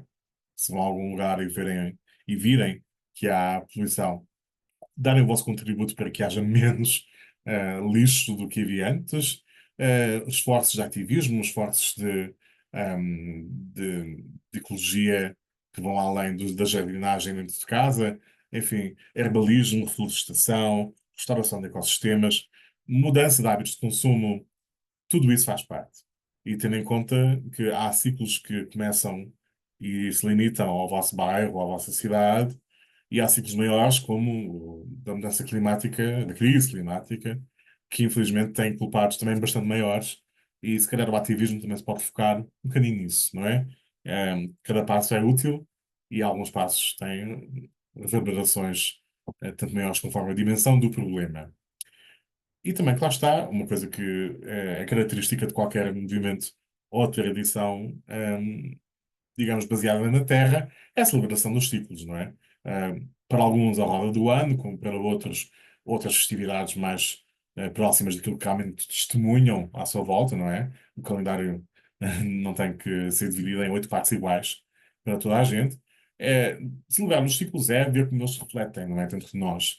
É ver como é que é, aquilo que é a nossa noção de tempo inexorável, em que não se pode parar, em que a produtividade tem que ser todos os dias, sem parar. Essa não é a única definição do tempo. Há outras formas de relação com o tempo e com o espaço. Celebrar os ciclos da natureza ajuda-nos a imaginar, a abrir a mente para conhecer e reconhecer outras formas de existir. E isso é muito profundo. É recuperar a capacidade de criar, de brincar, de esperar, às vezes, em vez de obter tudo na hora, não é? O outro passo, nesta cultura druídica, passa pelo cultivo das relações com o divino, com os antepassados, com os outros espíritos. Portanto, em vez da submissão que se calhar caracteriza muito da nossa ideia do que é uma religião, não é? Oh Deus, por favor, concede-me, perdoa-me, etc. Em vez disso, uma relação mútua, não é? Muitas vezes vemos em culturas como a Irlanda medieval, por exemplo, tinha a ideia de jejuar contra Deus. Os irlandeses medievais tinham a ideia de que se eu jejuar contra alguém que me fez mal, então eu ganho credibilidade na minha queixa contra essa pessoa. E algumas pessoas, portanto, quando sofriam de males cósmicos, que não tinham nada a ver com elas, ou com alguém particular, doenças, azares da vida, também jejuavam contra Deus. E esta ideia de tratar o mundo espiritual de igual para igual, com uma relação mútua, não só tem raízes bastante profundas em todo o espaço indo-europeu, mas também é algo que é recuperado por muitas pessoas dentro do druidismo. Em vez do dogma, a experiência, isto é, eu tenho uma noção de divino que depende daquilo que eu experiencio na prática e não daquilo que li ou que me contaram na igreja, etc., não é? É uma interação, portanto, direta e imediata, não depende de sacerdotes, não depende de, de uma relação privada, não é? A relação é aberta a todos. E neste sentido, porque esta relação com o divino é tão pessoal, dentro do druidismo, há uma diversidade de abordagens. Há druidas que têm uma espiritualidade maioritariamente cristã, hoje em dia, e isso é normal. Há druidas de inclinação budista, também é normal. Há druidas que são puramente pagãos, de qualquer. Obviamente também isso é normal. Há druidas de Deus, druidas agnósticos. Tudo isso existe desde o início do movimento, pelo menos em tempos modernos, não é? Desde que as pessoas puderam ter publicamente outras opiniões, mas isso existe desde sempre e, portanto, é aceito e é válido. Seja qual for o conceito divino, no final de contas, o foco está em estabelecer relações justas e recíprocas com outras pessoas, humanas ou não. Morganwg, que já tinha referido antes, ele criou uma prece que dentro do Obod e de outros grupos designamos por prece druídica universal, mas não é de facto, não é universal, nem toda a gente a usa dentro do druidismo, mas que é utilizada, é utilizada em eventos públicos. Muitas vezes na Obod começam-se eventos, não só da roda do ano, mas outros, com esta prece dita em grupo. E como cada um tem a sua opinião sobre com quem é que está a falar quando reza, cada um cria a sua versão da prece. Portanto, num grupo, quando se começa com concedei-me, ó deuses, ancestrais, espírito, Deus a deuses, cada um tem a sua versão do divino. E isso acaba por criar uma cacofonia interessante, que depois se junta outra vez e cria uma nova harmonia quando se passa a questões práticas. Através da proteção à força, através da força o entendimento, através do entendimento o conhecimento, a justiça, o amor a todas as existências, e através do amor a todas as existências, aí sim o amor ao divino. É esta a ordem, não é? Que infelizmente as piores pessoas do mundo, infelizmente, são aquelas que, sendo crentes em coisas boas, fazem o mal achando que é bom. E colocando a justiça acima do dogma, segura-se, espero eu, que esse tipo de extremismos não aconteça. As fontes são, lá está, também múltiplas conforme as pessoas.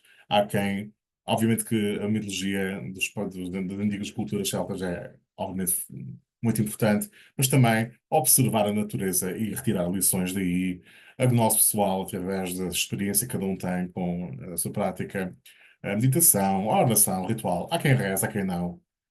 Cada um tem a sua relação com o divino, mas acima de tudo, há uma relação justa, espera-se. Isto baseia-se no cultivo do saber e da sabedoria. E cada pessoa, portanto, busca essa sabedoria em diversas fontes. E isto é algo que nos chega daquela figura fantástica do início, não é? Das fontes clássicas dos druidas que estudavam durante 20 anos. Podem não ter, se calhar não. Se calhar eles eram pessoas que simplesmente eram políticos e tudo mais e também tinham funções religiosas, tal como os senadores romanos e tudo mais. Mas esta ideia de que o druida é alguém que estuda ficou connosco. E ainda bem. E, portanto, há muitas pessoas que fazem disso um ponto fulcral, buscando sabedoria na história, na arqueologia, nas mitologias, nas lendas, em fontes que não são druídicas, portanto, as ciências, a ecologia, a filosofia, a psicologia, outras tradições religiosas, outras culturas, e também tem um foco, acho eu, muito importante, na descolonização do saber e da academia, porque muito do que. Uma coisa são os dados, não é? Que nos chegam através da arqueologia, ou da história, etc. E outra coisa é a interpretação, não é? Uma coisa é aquilo que observamos num estudo sociológico, os costumes das sociedades, os sentidos morais de cada sociedade e tudo mais. Outra coisa é como interpretamos isso.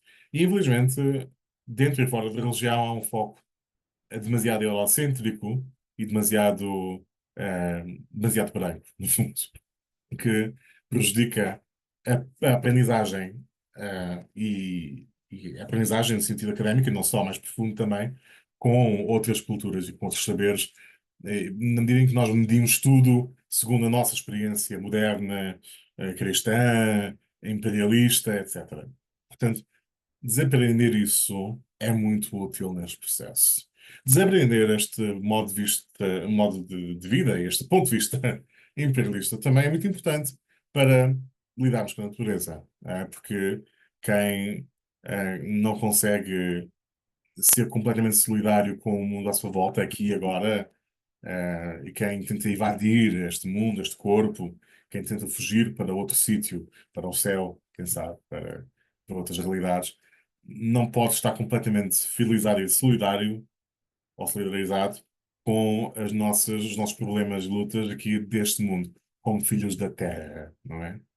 Ah, e portanto, nós não caímos de lado nenhum, não caímos de paraquedas neste mundo, nós emergimos da Terra. Cada substância, cada átomo que há em nós, enfim, a última análise pode ter vindo dos astros, mas veio aqui da Terra, evoluímos com ela e os nossos destinos estão com ela também selados. Cultivar a sabedoria é saber também tudo isto no íntimo. E claro, aprender implica um constante crescimento, portanto, uma abertura constante à inspiração e à transformação. Há uma teoria de medieval, isto é, uma espécie de provérbio, mas escrito em listas de três, que vem da Irlanda, a medieval, que diz que há três velas que iluminam qualquer escuridão: a verdade, a natureza e o conhecimento. E eu acho que isso diz tudo. Por último, o cuidado do íntimo e do outro. Todas estas técnicas que falámos e outras que aqui estão, a meditação, a visualização, divinação, aprender mediunidade, aprender a astrologia, que é algo que eu estou a fazer, por exemplo, a prática de magia, a manutenção de diários, o shadow work, o journeying, pathwalking, o trabalho energético, o cuidado do corpo físico, a reivindicação da soberania do corpo, isto é, perceber que nós não pertencemos à à cultura da produtividade, mas sim somos filhos de terra, e isso muda tudo.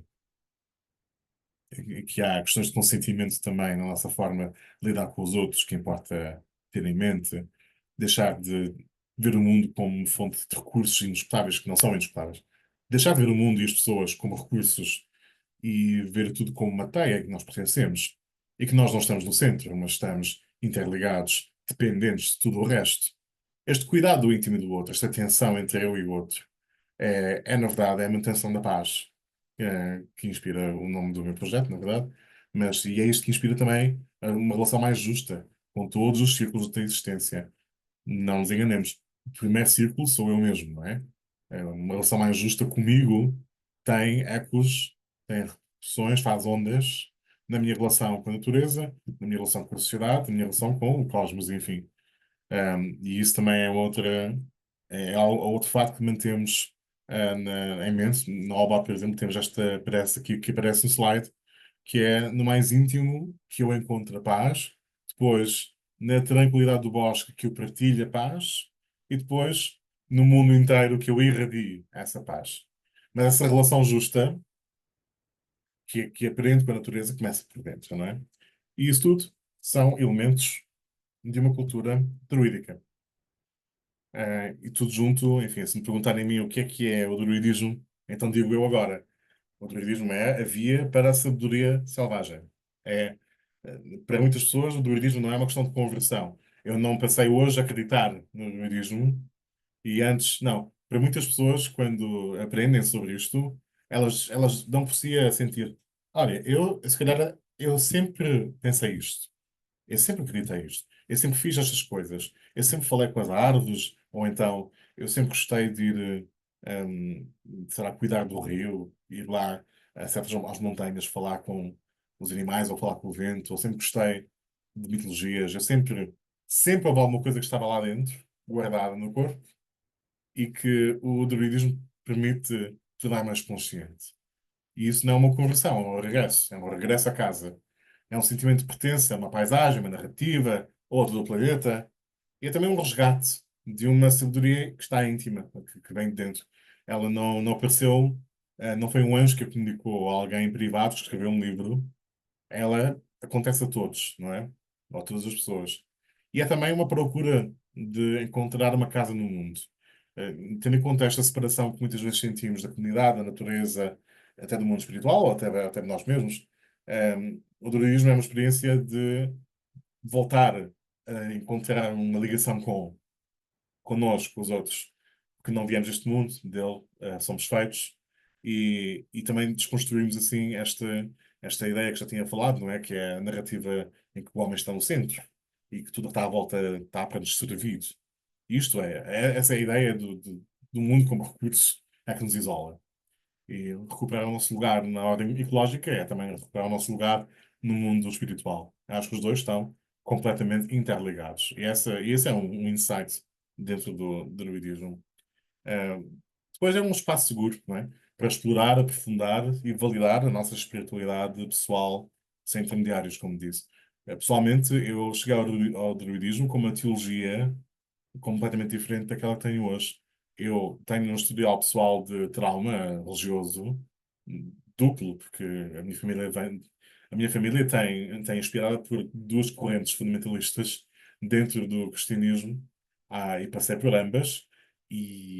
Portanto, cheguei ao druidismo pensando, eu preciso e procuro uma espiritualidade da Terra, mas não me incomodem muito com questões de Deus e tudo mais. Hoje em dia é diferente, mas na altura não. E, portanto, ter um espaço em que posso, eu e outros, ahm, calmamente e sem pressões, explorar o que é que significa o divino para mim, ao mesmo tempo em que posso praticar na mesma, sem consequências que me impeçam, de avançar, isso é uma bênção dentro do druidismo. A fonte de sabedoria não é privada, ela está no corpo, está na natureza, está em tudo. No fundo, é uma experiência disponível para todos os seres. Como diz este senhor chamado Malcolm Brown, que vem da Isle of Wight, Order of Druids. A Isle of Wight é uma ilha, portanto, perto da Grã-Bretanha. Ele diz que o que quer que o futuro reserve à humanidade será o mesmo futuro para tudo o que existe na natureza. E eu acho que é isto em que consiste o druidismo, na verdade. Um, Isto era o que eu tinha para vos dizer, e já vai bastante tempo, acho eu. Eu agradeço a vossa atenção. Eu vou abrir, de facto, o espaço para perguntas. Eu sei que houve algumas perguntas no chat e eu vou tentar responder o que já havia antes. Ups. Mas se quiserem perguntar outras coisas, também estão livres, pelo chat ou levantando a mão. Não sei se eu verei a quem está a levantar a mão, mas a Lira verá, certamente. Peço ajuda. Se quiserem fazer mais recursos, eu tenho uma lista de livros e outras fontes que podem usar no site, no meu site, na pazdobosque.pt. O meu Instagram também está no ecrã e tem um e-mail que podem usar. Se tiverem questões, estão à vontade. Eu vou responder aqui à questão de Mabon. Tinha que ver com se existem ou não conflitos entre o druidismo e outras tradições religiosas. Ah, a resposta curta é não. A resposta longa é ah, uma pessoa pode ser druida e pode ser o que quiser ao mesmo tempo, na prática. Na maior parte dos grupos, a menos que esteja numa tradição que seja explicitamente pagã, politeísta, etc., aí se calhar não tanto. Mas estando num grupo tipo o OBOD ou a ODA, etc., está à vontade. O que acontece provavelmente é que se falarem disso com os vossos colegas cristãos ou de outra religião qualquer, se calhar não serão tão bem aceitos. Mas uma característica que acompanha boa parte das tradições druídicas modernas é a ideia de que há uma tradição primordial. Ou seja, e eu sei que há muitas fontes e autores que têm ideias para lá por isto, o que isso significa. Portanto, tentar explicar melhor o que isso quer dizer para nós. Tradição primordial, no sentido em que eh, há uma sabedoria comum, selvagem, como mencionei, que nos acompanha a todos desde sempre e que se manifesta de diversas formas, em diversas religiões, etc. Mas o essencial mantém-se para além dos mandamentos, para além das regras, para além das hierarquias. O essencial mantém-se. O essencial tem que ver com as relações justas e compassivas com todas as outras existências. Na prática, qualquer caminho espiritual decente vai-vos ensinar isso, não é? Portanto, isso existe em comum. Ah, o que acontece são manifestações específicas, tal como a natureza é só uma, e no fundo há milhentas expressões e espécies de plantas e animais, etc. Mas a força criativa por trás disso é a mesma natureza. Portanto, a mesma natureza espiritual que anseia em nós por algo mais profundo também produz milhentas expressões. Isso é válido e dentro do druidismo moderno também é aceito.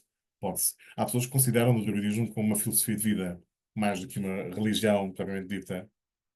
Até porque o conceito de religião é algo completamente moderno, no sentido em que, para a maior parte da nossa história, e ainda hoje, para a maior parte das pessoas do mundo, a religião não é uma coisa que se escolha ou em que se acredite. É o tecido cultural em que nós estamos, não é? Para qualquer europeu medieval, o mais provável é que a pessoa estaria num contexto cristão, a menos que estivesse numa comunidade judia, uma comunidade muçulmana, etc. Mas a comunidade em que estavam é que determinava. o tecido cultural, o pano de fundo, os costumes, e onde a liturgia ou a igreja começava ou acabava e começava o resto da vida, a fronteira não era assim tão linear. Depois, com a reforma protestante, é que surge a ideia de que a salvação vem daquilo em que se acredita e a religião passa a ser uma coisa que vem dentro, ou seja, que acontece no cérebro mais do que no corpo. E aí começamos a habituar-nos à ideia de que, eu escolho uma religião ou se eu acredito numa coisa, não posso acreditar noutra ao mesmo tempo. E isso é um conceito com 500 anos só, e é europeu. Para o resto do mundo, tanto se faz. É o que a comunidade e a natureza mostram, é o que é evidente. E daí surgem os costumes. E pronto. Então, esse é o insight que se mantém no druidismo, não é? Moderno. É que é o mais importante é aquilo que fazemos com as crenças, não aquilo que são as crenças. Ou o que acontece na cabeça. É uma espiritualidade da Terra é uma espiritualidade do corpo, que está ativo no mundo. E, portanto, isso é que é o mais importante. Não sei se tem mais alguma questão. Espero que isto tenha respondido para já à questão de Mabon. Se não, digo. Mas, entretanto, se tiverem mais questões também, façam um favor. Não sei se a Lira registrou alguma coisa. Não, estava aqui a ver, foram só aqui estas perguntas que entretanto já respondeu. Ok. Qual a relação entre o Portanto, caminho druídico e o pensamento mágico? Pois, pergunta a Joana. Então, para já, se calhar tenho que especificar, porque existem duas noções, não é? Há quem use o termo pensamento mágico como, como algo depreciativo, não é? Que é o ano do pensamento mágico, que é a ideia de que as pessoas que são mais materialistas pensarão que tu que és espiritualizado, tu simplesmente pensas que vais ter alguma coisa e isso acontece. Existe essa definição negativa do que é pensamento mágico. Se perguntarem o que é a relação entre o druidismo e a magia, pois é toda ela, não é? Para já, porque nas nossas fontes de inspiração supostamente serão pessoas que, em tempos pré-cristãos, seriam os responsáveis ou os guardiões da magia ou do conhecimento mágico das suas comunidades, não é? Da magia popular, por assim dizer. E hoje em dia, como disse, o termo Dree, em irlandês, designa alguém que é um bruxo, um feiticeiro, popular, um mago, o que seja, em irlandês. Não designa apenas alguém que siga druidismo, não é? O termo significa magia em irlandês. Portanto, e dentro do movimento moderno, há, há ligações com o esoterismo ocidental, ou seja, há práticas que quem já esteja habituado a praticar a magia cerimonial ou outra eh, vai encontrar em alguns grupos druídicos e que serão familiares. Outros grupos, ou dentro do mesmo grupo, outras pessoas, enfim, cada um tem o seu foco. Há pessoas que se dedicam mais a magia popular, quem se dedica a recuperar costumes e práticas da sua terra, não é? Sei que há pessoas que. Eu, pessoalmente, a minha prática não é muito focada no território português. Eu, eu, o meu foco é mesmo a Irlanda, particularmente. Mas há pessoas que, não é, tentam resgatar a magia popular portuguesa, outras têm um foco mais cerimonial, outras simplesmente têm um ponto de vista mais místico, isto é, podem não praticar magia no sentido ritual do termo, ou o que seja, mas têm uma visão do mundo que é tão interligada e baseada numa atitude de confiança, em que o mundo conspira para criar o melhor cenário possível e tudo o que há, na verdade, de bom ou mau, é uma dualidade que não importa. Há pessoas que têm essa perspectiva, não é? E isso também é mágico, é o caminho do místico. Então, todas essas abordagens ou relações com magia estão também presentes no druidismo. Eu, se calhar, eu, se calhar, estou no campo do místico, mais do que propriamente do ritualizado, mas tudo isto é válido, tudo isto existe, tudo isto é do druidismo. A Lira, espero que isto tenha respondido à questão da Joana, se não, Joana, diga-me, por favor. A Lira pergunta também. na minha jornada dentro do druidismo e vindo do contexto familiar mais cristão, como disse, qual foi o maior desafio que encontrou? Ou que eu encontrei? Eh, então, em termos de contexto, específico, sendo claríssimo, eu venho de uma família que é metade católica, metade testemunha de Jeová. E, sendo, enfim, os meus pais em particular eram católicos, mas tiveram uma fase em que também estudaram como testemunhas de Jeová, não batizados, enfim. Portanto, eu tinha ambas as coisas em casa, metade da família vem, portanto, de um contexto diferente, e fui exposto a ambas as coisas. E mesmo, apesar de, quando eu estava a crescer, eu não tinha uma relação muito próxima com nada, em termos religiosos, mas depois, quando passei assim, a adolescência, e na adolescência começam a crescer outro tipo de interesses, não é? Questões mais profundas, então aí comecei a ser mais religioso. E a abordagem que encontrei, comecei pelas testemunhas de Jeová, não me batizei, mas estive ativo em termos de estudo e encontros e tal. E e foi difícil, ah, sobretudo quando percebi que eu era uma pessoa queer, sou gay, portanto, não, não, não podia. E depois tentei dar uma oportunidade ao cristianismo dentro de uma comunidade, ah, carismática, ou seja, se estiverem familiarizados com as igrejas evangélicas de cariz mais, como direi, mais enérgico, mais entusiasmados, não é? Com cultos, com música bastante intensa e oração em línguas, etc. O equivalente disso dentro do universo católico chama-se renovação carismática, ou renovamento carismático. Portanto, o grupo católico em que eu estava ativo era carismático, para terem uma ideia. Portanto, também muito intenso e claramente muito não queer. E eu saí, estava a tentar discernir a minha vocação. A dada altura julgava que eu seria padre. Achei que sim, que eu vou ser padre, ou religioso no sentido de monge, ou que seja, e tudo bem. E fui incentivado a mentir. Basicamente disseram que, ok, se tu disseres a alguma alma que tu és gay, mesmo que toda a gente tenha que ser celibatário, não é? Mas se tu disseres a alguém, acabou, não é? Portanto, tu vais mentir, vais mentir. E eu disse, não, senhor, não vou mentir. E não mentindo, saí. Essa sensação de vazio ou de rejeição acompanhou-me, e se calhar acompanha-me ainda um bocado, no resto da minha jornada, porque eu tentei, no fundo, mantendo a vocação que tinha, ou seja, a ideia de que eu queria dedicar-me de uma maneira mais permanente ou mais profunda a assuntos espirituais e não tinha onde exercitá-las. E, portanto, tentei sempre andei à procura de espaço onde pudesse, né?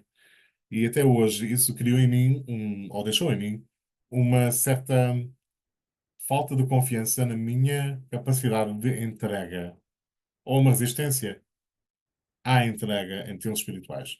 No sentido em que quem tem de dar uma religioso se calhar sentirá o mesmo. É uma experiência comum, que é, eu já me deixei enganar desta vez, ou duas neste caso, portanto, como é que eu vou garantir que isto não acontece de novo? Como é que eu vou voltar a confiar ou a ter relações mais próximas com a divindade? Como é que eu vou confiar num Deus qualquer, seja qual for o nome? Vários. Como é que eu vou fazer isso? Por isso, eu comecei o druidismo como praticamente ateu, não é? Mas era espiritual mesmo, eu tinha necessidades espirituais. E, portanto, o contato com a natureza é uma via. Portanto, até hoje diria que essa necessidade de confiar na minha própria fonte de sabedoria selvagem, interior, que vem com tudo o que é natural, tem sido uma das maiores aprendizagens. Ah, e lá está, se alguém se sente fascinado com a natureza, não é? Com certos espaços, certas paisagens, então fascinem-se convosco mesmos e mesmas. Vocês também são manifestações naturais.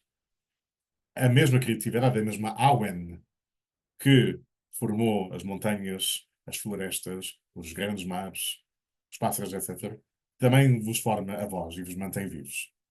E, portanto, a sabedoria de que um pássaro é capaz, também vocês são capazes. mas essa tem sido a minha maior resistência.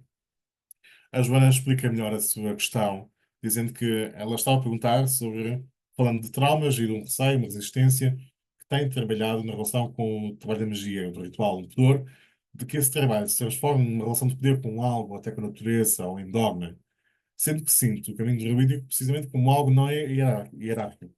Desculpa. Então daí questionar a relação da magia com o caminho druídico. Pois entendo, entendo. Eu diria, respondendo isso, há um colega que diz que a espiritualidade druídica é uma espiritualidade gentil. Ou seja, sem desprimor para outras abordagens, boa parte do ritual que se encontra nas horas tem ritual, não se prende com banir forças, não se prende com criar ciclos para fechar influências fora do círculo, não se prende com expulsar o que é que seja. O ritual druídico, em boa parte dos grupos, tem que ver com o equilíbrio, o convite, a atitude de sei que estás aí, paz para ti. Sei que estás aí, paz para ti. E aqui estou também, procura essa paz. E essa é a atitude de alguém que não está a pisar na terra de forma destrutiva ou de forma exploratória. E essa gentileza para o que está à volta também permite que sejamos gentis connosco mesmos. Porque também nós estamos aqui para impor o que é que seja, sequer a nós mesmos. Uh, Mesmo que seja confuso. É muito fácil seguir um currículo qualquer ou ir a um grupo e começar a comparar coisas, não é? Eles fazem assim, eles fazem assado. Eu vi num vídeo, eu li num livro, alguém disse que isto está errado. Há coisas que se dizem que se fazem, mas isso não muda o facto de vocês são manifestações naturais. Portanto, é mesmo a sabedoria que move a natureza, também nos move a voz. Isso é o fundamental. Ah, Espero que, portanto, acho que se houver algum tipo de mensagem geral, acho que esta seria a mensagem de hoje. Obrigado eu, Hilda e Vânia. E obrigado, Joana, também. Ah, Portanto, gosto sempre de ter estes momentos de partilha. Eu espero que este tenha sido particularmente útil. Não sei se alguém tem mais alguma questão. Estou disponível. Tenho que beber alguma água.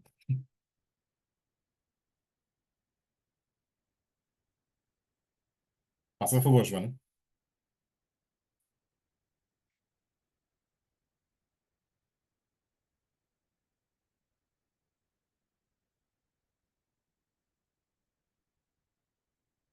A Joana está a escrever a sua questão. Joana Duque. Temos duas. Obrigado, Joana Mateus, também.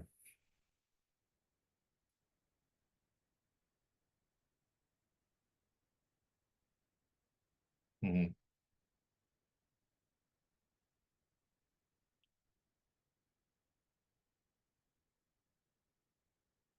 Mas, Joana Duque tem a sensação de que há poucas pessoas em Portugal a seguir o caminho druídico e que existem poucos grupos. É verdade? Vou esperar pela esta questão. Pois, tenho a ideia que assim seja. Tenho, mas também acontece o seguinte, que é hum, Portugal é um país pequeno, não é? Portanto, acontece logo desde aí essa limitação. E sendo um país pequeno, as pessoas que têm algum interesse por espiritualidade alternativa, vamos chamar assim, quando estão num grupo, estão em muitos outros. Então, daí que os druidas que eu conheço são, muitos deles, né? São druidas, mas também são templários, ou estão numa ordem maçónica, ou, ou partilham outro tipo de paganismo, portanto são wicanos, ou seja, têm muitas coisas ao mesmo tempo. Então, estando em muita coisa ao mesmo tempo, torna-se difícil. Por um lado, se estão em muitos sítios ao mesmo tempo, é normal, é provável que encontrem as mesmas pessoas noutros sítios.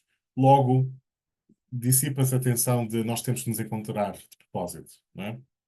Por outro lado, ah, estando divididos em muitos sítios ou ocupados com muita coisa, acaba por ser difícil organizarem-se, não é? Haver tempo para criar o que é que seja ou para formar um grupo novo.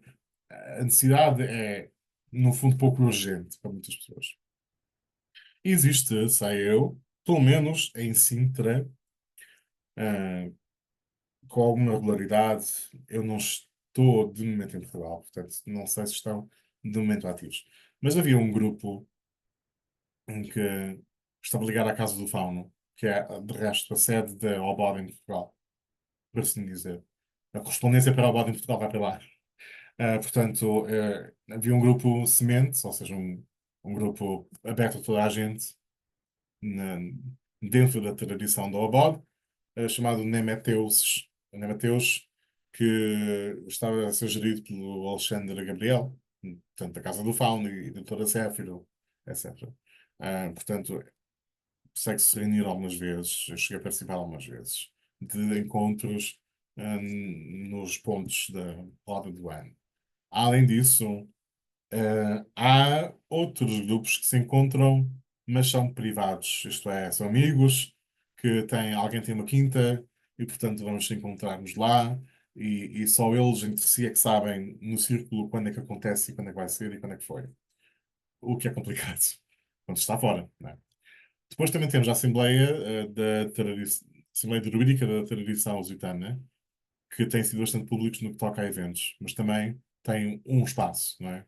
Portanto, eh, tem as celebrações dentro do calendário druídico e depois tem, desde o ano passado, os encontros de paganismo, as jornadas de paganismo, que acontecem na altura do Samhain, portanto, novembro, fim de outubro, novembro. E, portanto, isso acontece, mas realmente eu concordo e sei que realmente é difícil. As boas notícias são, qualquer pessoa pode abrir um grupo. Se, e basta, tipo, duas pessoas, três, o que seja, se conhecerem mais gente, ou podem divulgar, né? E podem abrir um grupo. Dentro do OBOD é super fácil, eu diria que é um bocado fácil demais, porque não há, muitas vezes não há assim. O método de verificação se os grupos estão a decorrer de forma saudável por parte da sede no Reino Unido é um bocado complicado. Pois, e como diz ali, nesta chamada está um grupo. E nós tivemos agora mesmo todo um encontro sobre o juridismo, não é? Portanto, está aqui uma caladeira posta que, pronto, e é digital. Isso é outra questão. Também podem existir clareiras, grupos de mente, o que quiserem, digitais. Há pessoas que se encontram no Discord, anglófonas. Encontram-se no Discord. Há, dentro do OBOD existe um fórum na internet, na AODA também existe um fórum na internet. Portanto, não é a mesma coisa de se encontrarem ao vivo, mas sempre pode comunicar com pessoas. E depois nunca se sabe se encontrarão alguém que tem interesses parecidos. A OBOD também, eh, desde a pandemia, pelo menos, a OBOD no Reino Unido tem transmitido no YouTube rituais para cada estação, para cada festa da roda do ano. São, são um bocado assim, sim, desajeitados, porque cada pessoa no seu lado, no Zoom, ali, um grião e tal, e há desincronias, é divertido. Acontece. Também são formas, pelo menos, de ficarem mais habituados ao o que é que eles fazem, não é? Lê-se muito, muito guião e vai a muitas deixas, e que cada um se esquece e o outro se repete, e, enfim, é complicado. Ah, e não tem que ser assim. Também podem criar grupos em que simplesmente se encontram, cada um traz o seu livro e depois falam, não é? Ou vão visitar um sítio, algures, para fazer um bocadinho não só visitar o espaço, mas cuidar do espaço, da natureza, quem sabe. Uma coisa que eu tenho chamado a atenção é, demasiadas vezes, e isto acho que está ligado a essa questão, demasiadas vezes no paganismo há a ideia de que as pessoas são. Há certos privilégios verdes. Eu costumo dizer, às vezes, há privilégios verdes. Presume-se muitas vezes no druidismo que toda a gente pode simplesmente sair de casa e tem à porta uma floresta, ou vai pelas montanhas assim a 5 minutos, e que pode ir aos sítios, e que pode subir, descer, que tem carro para conduzir, que tem autocarros a todas as horas, que se pode fazer rituais até à meia-noite e depois volta para casa. Isso é raro. Nem toda a gente tem, nem toda a gente tem, nem toda a gente vive numa quinta, nem toda a gente tem casas com espaço para cultivar grandes jardins e não sei o quê. E muitas vezes o imaginário, não é obrigatório, mas muitas vezes o imaginário que existe à volta dos paganismos pinta as pessoas assim um bocado como aquela criatura que vive num cottage, algures no sul de Inglaterra e que é feliz com os hobbits e por aí fora, não é? É um bocado isso. Mas a realidade é um bocado diferente. E isto tem a ver com questões de acessibilidade. Falta mais discussão sobre acessibilidade em grupos pagãos, grupos druídicos, o que for, no geral. Porque se insiste muitas vezes que as pessoas têm que. O que se pede das pessoas e os calendários e a dificuldade em ir aos sítios e a maneira como não se partilham as coisas e tudo é segredo e tal, implicam, fazem uma série de presunções de dinheiro, de tempo, de acesso à natureza, que é o privilégio verde, não é? Tudo isso. E o druidismo não tem que ser uma complicação de tamanha. Pode-se observar a natureza. Eu lido com neurodivergências e, portanto, nem sempre tenho. Eu tenho fases em que não tenho energia nenhuma para ir a lado nenhum. Mas a observação da natureza pode ocorrer pela janela. Eu posso abrir a janela e ter uma converseta com a árvore que está à frente. Posso observar por onde é que o sol está a passar, naquela altura do ano. Não é o sol que passa, obviamente, mas sabem. As mudanças na natureza, enfim. Os pássaros que chegam e que vão. Posso fazer isso a partir de casa, não é? Ou saindo à rua um bocadinho. eh, Tudo isso às vezes fica um bocado de lado nas conversas sobre como é que se organizam coisas nos grupos. É complicado, não é? Mas mesmo tirando esse assunto, deixando isso de lado, é importante perceberem que podem, não tem que ir a Stonehenge para ser druidas, não é? Não tem coisa nenhuma. Onde estão, têm um corpo, são druidas, podem ser druidas, não é? Porque são natureza desde já. E, portanto, podem fazer isso. Podem ter calma. Não têm que fazer 30 coisas de uma vez. Podem escolher uma prática e fazer isso. Pode ser, olha, eu todos os dias vou olhar lá para fora durante 15 minutos. E enquanto estou a beber o café, ou o que seja, eh, ou um chá, que é melhor ainda. Podem fazer isso. É uma prática profunda. Com o tempo aprendem muitíssimo. Mesmo que não, mesmo que sejam como eu não tenho, não tinha, hoje em dia não tenho muito e quando comecei ainda menos. Noção nenhuma de herbalismo e de botânica, porque eu da cidade vim, da cidade sou. Mesmo sem esse tipo de noções, olhando para fora todos os dias, podem absorver tanta coisa. Ah, Escolham uma prática, às vezes, para começar o que importa. No que toca aos grupos, pois é difícil em Portugal, mas podem mudar as coisas. E a internet, graças aos deuses, a internet existe, portanto pode fazer muita coisa também.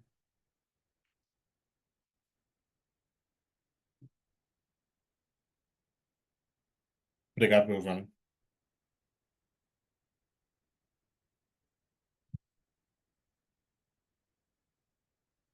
Mas então conte-me coisas, Lira. Da minha parte, até agora, e não havendo mais questões, acho que estou. E eu se calhar vou parar de gravar aqui para começar a.